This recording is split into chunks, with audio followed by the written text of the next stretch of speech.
Angkatan bersenjata Rusia tanpa jeda memberikan kerugian panjang kepada kubu musuhnya. Terbukti dalam sebuah rekaman yang ramai beredar di media sosial Telegram pada Jumat 25 Oktober 2024. Dalam video tersebut menunjukkan detik-detik prajurit Rusia melakukan penyerangan di wilayah Selidovo.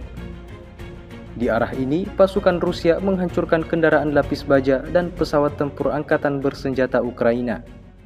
Para pejuang kelompok tengah secara aktif maju, menghancurkan tentara Ukraina di arah Pokrovsky dalam pertempuran perkotaan untuk Selidovo, seperti yang terlihat dalam rekaman.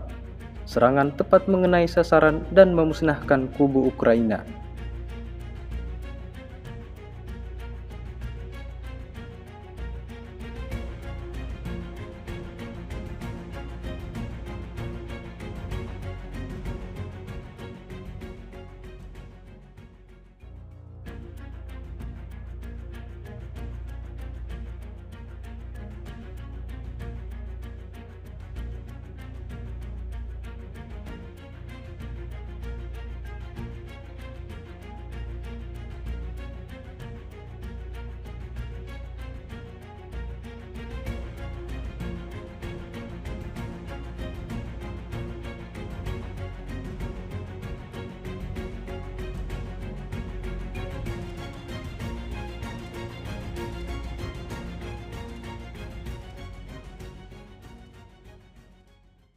Download Tribun X sekarang, menghadirkan lokal menjadi Indonesia.